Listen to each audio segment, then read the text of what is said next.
अगर आप एक सीधे साधे पति हैं जिसने अपने परिवार की खुशी के लिए दिन रात मेहनत की, लेकिन अब आपकी ही पत्नी ने आपके ऊपर झूठे केस ठोक दिए हैं, 498 ए, घरेलू हिंसा, दहेज उत्पीड़न और न जाने क्या क्या। दोस्तों, पुलिस का डर, समाज का ताना, नौकरी का खतरा, क्या करे, क्या हर पति दोषी होता है? दोस्तों, आपको घबराने की जरूरत नहीं है। आज मैं आपको बताने वाली हूँ कानूनी तरीकों से लड़ने और बचने के सबसे पावरफुल स्टेप्स। क्या आपको पता है कि आप झूठे केस का सामना करके अपनी बेगुनाही को साबित कर सकते हैं? अगर आपको इस वीडियो में कुछ भी नया सीखने को मिले तो इसे लाइक, शेयर और सब्सक्राइब करना बिल्कुल भी मत भूलिएगा। तो चलिए वीडियो को स्टार्ट करते हैं। दोस्तों, सबसे पहले बात करते हैं कि सबसे पहले आपको क्या करना चाहिए। अब सवाल ये उठता है कि अगर आपके ऊपर में झूठा केस दर्ज हो गया है तो सबसे पहला कदम आपको क्या उठाना चाहिए? गलत कदम मतलब जिंदगी बर्बाद, सही कदम मीन्स सच्चाई की जीत। तो दोस्तों, सबसे पहला जो स्टेप है वो है कि आपको एफआईआर की कॉपी लेनी है। ये आपका सबसे पहला हथियार है। जैसे ही आपको पता चले कि आपकी पत्नी ने आपके खिलाफ एफआईआर दर्ज करवाई है तो तुरंत आपको एफआईआर कॉपी प्राप्त करनी है। एफआईआर से आपको यह पता चलेगा कि कौन कौन से सेक्शंस जो हैं आपकी वाइफ ने आपके ऊपर लगवाए हैं, जैसे कि 498 आईपीसी यानी कि दहेज उत्पीड़न, 406 आईपीसी यानी कि विश्वासघात और संपत्ति के संबंधित मामले, इसके अलावा 125 सीआरपीसी यानी कि गुजारा भत्ता, इसके साथ ही 354 आईपीसी यानी कि छेड़छाड़, 376 आईपीसी यानी कि बलात्कार का झूठा आरोप। अब दोस्तों, इस समय भारतीय न्याय संहिता लागू है आईपीसी की जगह, तो आप नए सेक्शन के अकॉर्डिंग तो वो आप गूगल करके चेक कर सकते हैं। अब दोस्तों, आखिर क्यों जरूरी है एफआईआर कॉपी लेना? दोस्तों, अगर आप एफआईआर की कॉपी समय पर नहीं लोगे तो आपको पता भी नहीं चलेगा कि पुलिस ने आपके खिलाफ क्या क्या लिख रखा है। अब स्टेप 2 यानी कि आपको जो है वो सबूत जुटाने हैं। यही आपका असली डिफेंस होने वाला है दोस्तों एफआईआर पढ़ने के बाद जितने भी सबूत आप इकट्ठा कर सकते हैं आपको तुरंत इकट्ठा करने हैं, जैसे कि व्हाट्सएप चैट्स और कॉल रिकॉर्डिंग। क्या आपकी पत्नी ने कभी कोई आपको धमकी दी? आपके पास में अगर कोई सीसीटीवी फुटेज है, अगर किसी प्रकार की कोई ऐसा इंसिडेंट हुआ है जिससे कि ये प्रूफ हो, जो फुटेज ये प्रूफ कर रहा हो कि ये जो आपके ऊपर एलिगेशन लगाया गया है ये झूठा है। अगर आपके पास में कोई बैंक स्टेटमेंट हो, अगर पत्नी ने आपसे पैसे लेने के बाद भी दहेज का झूठा आरोप लगा दिया है मान लीजिए, तो इसके अलावा अगर आपके पास में कोई गवाह हो, कोई रिश्तेदार हो, कोई दोस्त हो, कोई पड़ोसी हो, कोई भी जो सच जानता हो। अब मैं इस बात को थोड़ा डिटेल में समझाने के लिए एक असली केस स्टडी आपके साथ में शेयर करने जा रही हूं, जिसमें कि अजय के ऊपर 498 ए और घरेलू हिंसा का झूठा केस दर्ज करवाया गया था उसकी वाइफ के द्वारा। लेकिन अजय ने तुरंत अपनी पत्नी के पुराने व्हाट्सएप चैट्स निकाले जिसमें कि वो ये कह रही थी कि अगर तुमने 10 लाख रुपए नहीं दिए तो मैं पुलिस में जाऊंगी। अजय ने ये सबूत जो है वो कोर्ट में पेश किए और उसका जो है वो केस जो है जो वाइफ ने उसके ऊपर किया था वो रद्द हो गया। याद रखिए, कोर्ट में सबूत बोलते हैं, भावनाएं बिल्कुल नहीं बोलती हैं। अब बात करते हैं हम स्टेप 3 की। आपको स्टेप 3 में सबसे पहले खुद को सुरक्षित करना है। आपको पुलिस से डरना बिल्कुल भी नहीं है, बल्कि आपको पुलिस से अलर्ट रहना है। अगर आपको पुलिस बुलाती है तो आपको तुरंत अपने एडवोकेट से कांटेक्ट करना है। अगर पुलिस बिना नोटिस के आपको अरेस्ट करने की कोशिश करती है तो आपको तुरंत जो है वो एंटीसिपेटरी बेल के लिए कोर्ट जाना है। इसके अलावा कभी भी पुलिस को बिना वकील के लंबा बयान ना दे, ये आपके खिलाफ यूज किया जा सकता है। एक असली केस स्टडी आपके साथ में शेयर करती हूँ। एक राजेश नाम के व्यक्ति को पुलिस ने बुलाया, लेकिन उसने बिना सोचे समझे कुछ बयान दे दिया। बाद में पुलिस ने उसी बयान को कोर्ट में सबूत बना दिया। इससे हमें क्या सीख मिलती है दोस्तों कि पहले आपको लीगल एडवाइस लेनी चाहिए, उसके बाद में आपको किसी तरीके का कोई जवाब देना चाहिए। अब दोस्तों, एफआईआर में आपको घबराने की बजाय इन तीनों स्टेप्स को फॉलो करना है जो मैंने आपको बताया। सबसे पहले आपको एफआईआर की कॉपी लेनी है, उसके बाद में आपको सबूत जुटाना है, उसके बाद आपको कानूनी सुरक्षा करनी है। अब हम बात करते हैं कि गिरफ्तारी से आप कैसे बच सकते हैं। दोस्तों, अगर आपकी पत्नी ने आपके ऊपर झूठा 498 ए या घरेलू हिंसा का केस कर दिया है तो क्या आपको तुरंत गिरफ्तार कर लिया जाएगा? जी नहीं। लेकिन अगर आप अलर्ट नहीं रहे, अगर आप सतर्क नहीं रहे तो पुलिस आपको गिरफ्तार भी कर सकती है और आपको हफ्तों या महीनों तक जेल में भी रहना पड़ सकता है। तो इससे बचने के लिए आपको क्या करना होगा, आइए स्टेप बाय स्टेप आपको मैं समझाती हूँ। दोस्तों स्टेप 1 में कि क्या पुलिस आपको बिना जांच किए गिरफ्तार कर सकती है। दोस्तों सुप्रीम कोर्ट के ऑर्डर के अनुसार 498 ए और घरेलू हिंसा जैसे मामलों में पुलिस तुरंत गिरफ्तार नहीं कर सकती है। 2014 के अजेंद्र कुमार बनाम बिहार राज्य के केस में सुप्रीम कोर्ट ने कहा था कि गिरफ्तारी से पहले पुलिस को प्राथमिक जांच करनी होगी। अगर आपके खिलाफ एफआईआर दर्ज हो गई है तो आप तुरंत जमानत लेने के लिए तैयारी करिए। इसके अलावा दोस्तों अब बात करते हैं स्टेप 2 की, जिसमें कि हम बात करेंगे अग्रिम जमानत के बारे में। अब दोस्तों एफआईआर होने के बाद आपको सबसे पहले एंटीसिपेटरी बेल लेने की कोशिश करनी है। दोस्तों अगर आपको गिरफ्तार होने का डर है तो आपको तुरंत सेक्शन 438 सीआरपीसी के तहत अग्रिम जमानत यानी कि एंटीसिपेटरी बेल लेने के लिए आपको कोर्ट जाना है। अगर निचली अदालत से आपको जमानत ना मिले तो हाई कोर्ट या फिर सुप्रीम कोर्ट में आपको अपील करना चाहिए। अगर बेल मिल जाती है तो पुलिस आपको बिना कोर्ट की अनुमति के गिरफ्तार नहीं कर सकती है। 498 ए के मामलों में एंटीसिपेटरी बेल लेना आपका सबसे बड़ा बचाव है। उदाहरण के लिए दोस्तों बात करते हैं, आपको एक रियल लाइफ एग्जाम्पल देती हूं मैं। एक अजय नाम का व्यक्ति था, उसके ऊपर उसकी पत्नी ने 498 ए और दहेज प्रताड़ना का झूठा केस दर्ज करवा दिया था। जैसे ही उसे एफआईआर की खबर मिली उसने तुरंत अपने वकील से कांटेक्ट किया और हाई कोर्ट में एंटीसिपेटरी बेल के लिए उसने एप्लीकेशन लगा दी। कोर्ट ने उसे बेल दे दी जिससे कि पुलिस उसे गिरफ्तार नहीं कर सकी। अब बात करते हैं हम स्टेप 3 की, जिसमें हम बात करेंगे कि पुलिस को सहयोग दीजिए लेकिन अलर्ट रहिए। दोस्तों अगर पुलिस आपको किसी प्रकार की पूछताछ के लिए बुलाती है तो आपको अकेले नहीं जाना, आपको अपने वकील के साथ में जाना है। कोई भी बयान देने से पहले आपको अपने वकील से एडवाइस लेनी है, अपने वकील से सलाह लेनी है, तभी किसी भी प्रकार का आपको बयान देना है पुलिस को। अगर पुलिस गलत तरीके से आपके ऊपर दबाव बनाती है तो आपको हाई कोर्ट में शिकायत करनी है। पुलिस के द्वारा अगर किसी भी प्रकार की कोई गैर कानूनी एक्टिविटीज की जाती है तो आपको जहां तक संभव हो उसकी रिकॉर्डिंग करनी है।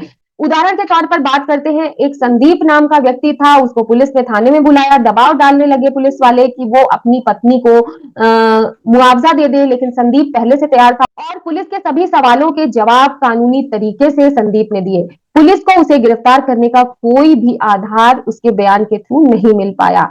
अब दोस्तों स्टेप 4 में हम बात करते हैं कि अगर पुलिस परेशान कर रही है तो आपको क्या करना चाहिए। दोस्तों अगर पुलिस बिना जांच किए आपको धमकी दे रही है या फिर गिरफ्तार करने की कोशिश कर रही है तो आपको तुरंत उच्च अधिकारियों को शिकायत करनी चाहिए। आप राष्ट्रीय मानवाधिकार आयोग यानी कि एनएचआरसी या फिर पुरुष आयोग में भी शिकायत दर्ज कर सकते हैं। अपने वकील के जरिए कोर्ट में केस को क्वैश करने के लिए आप पिटीशन भी दाखिल कर सकते हैं। एग्जाम्पल के तौर पे बात करते हैं कि रोहित नाम का एक व्यक्ति था जिसकी पत्नी ने उसके ऊपर में झूठा केस कर दिया था और लोकल पुलिस उसे लगातार धमका रही थी। रोहित ने तुरंत पुलिस कमिश्नर और मानवाधिकार आयोग में शिकायत की, जिससे कि पुलिस के ऊपर प्रेशर पड़ा और उन्हें जांच के बिना कार्यवाही करने से रोक दिया गया।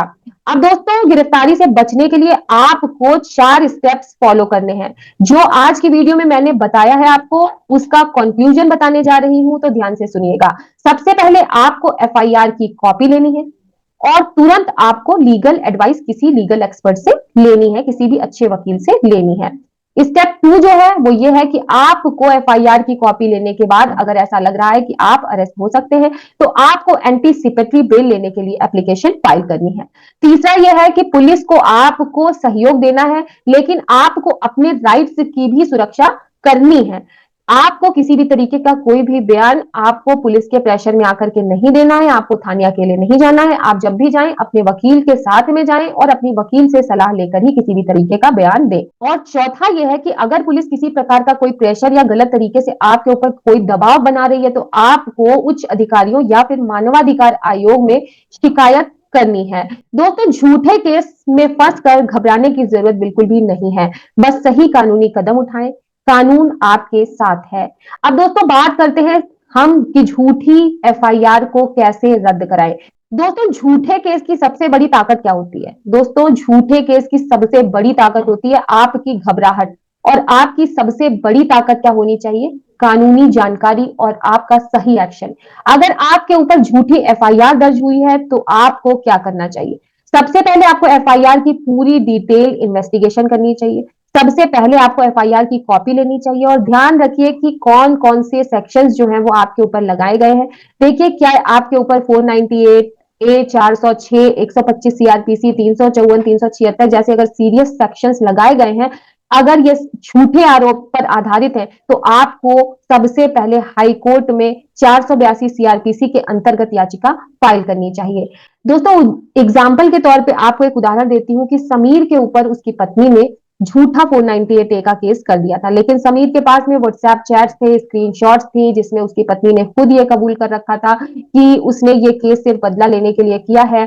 समीर ने इन सबूतों के साथ में हाईकोर्ट में धारा 482 सीआरपीसी के तहत याचिका फाइल की और एफआईआर को क्वैश करवा लिया।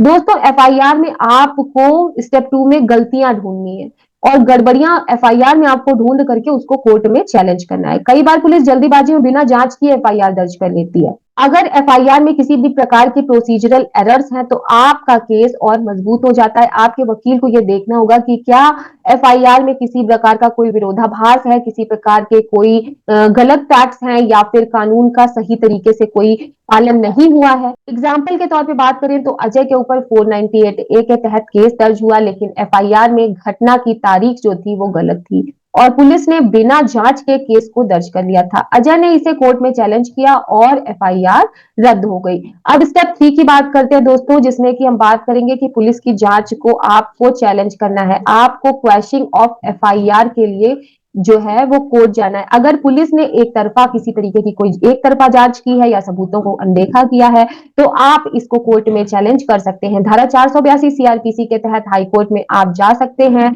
और वहां पर ये बता सकते हैं कि किस किस कारण से आपके ऊपर ये लगाया गया जो केस है वो झूठा है। हाई कोर्ट पुलिस को जांच दोबारा करने या फिर एफआईआर रद्द करने का ऑर्डर दे सकती है। अब दोस्तों एग्जाम्पल के तौर पे बात करते हैं कि रोहित की वाइफ जो है उसने 498 ए का केस दर्ज किया था, लेकिन पुलिस ने रोहित के परिवार से एक भी बयान नहीं लिया। रोहित ने हाई कोर्ट में अपील की और कोर्ट ने यह कहा कि केस में निष्पक्ष जांच होनी चाहिए। नतीजा ये हुआ कि झूठी एफआईआर जो रोहित के अगेंस्ट थी उसको खत्म कर दिया गया, उसको क्वैश कर दिया गया। अब स्टेप 4 की बात करते हैं दोस्तों, जिसमें हम बात करेंगे सुप्रीम कोर्ट की गाइडलाइंस का आपको फायदा उठाना चाहिए। सुप्रीम कोर्ट ने कहा है कि हर 498 ए के केस में तुरंत गिरफ्तारी नहीं होनी चाहिए। झूठे केसेस को रोकने के लिए कोर्ट ने सख्त नियम बनाए हैं और आप इनका हवाला दे करके एफआईआर रद्द करने की मांग कर सकते हैं। अगर आपका केस पूरी तरीके से झूठा साबित होता है तो आपकी पत्नी पर केस दर्ज हो सकता है। 2014 में सुप्रीम कोर्ट ने कहा है कि झूठे 498 ए के मामलों में सीधे गिरफ्तारी नहीं होगी। अगर पुलिस आपको गिरफ्तार करने की धमकी दे रही है तो आप इन गाइडलाइंस को कोर्ट में बता सकते हैं, दिखा सकते हैं। तो दोस्तों झूठी एफआईआर से बचने के लिए आपको सबसे पहले एफआईआर की कॉपी लेनी है, उसमें गड़बड़ी ढूंढनी है। इसके बाद आपको सेक्शन 482 सीआरपीसी के तहत हाईकोर्ट में पिटीशन फाइल करनी है। आपको प्रूफ्स कलेक्ट करने हैं और इसके साथ ही सुप्रीम कोर्ट की गाइडलाइंस का यूज करना है। दोस्तों अब आप जान गए होंगे कि झूठी एफआईआर जो है उसको आप कैसे जो है रद्द करा सकते हैं, क्वैश करा सकते हैं। तो दोस्तों बिल्कुल भी आपको डरने की जरूरत नहीं है, बल्कि कानून का सहारा लेने की जरूरत है। अब दोस्तों बात करते हैं कि पत्नी के ऊपर कानूनी कार्यवाही करें। अब बारी आपकी है। दोस्तों अब तक आपने सुना कि झूठे केस से कैसे बचा जाए, लेकिन क्या सिर्फ बचाव ही काफी है? बिल्कुल नहीं। अगर आप बेगुनाह हैं और आपकी पत्नी ने आपके साथ में अगर अन्याय किया है तो अब समय आ गया है कि आप भी कानूनी जवाब दें। कानून सिर्फ महिलाओं के लिए ही नहीं है, पुरुषों के लिए भी है। अगर कोई झूठे आरोप लगाता है तो उसे सजा मिलनी चाहिए।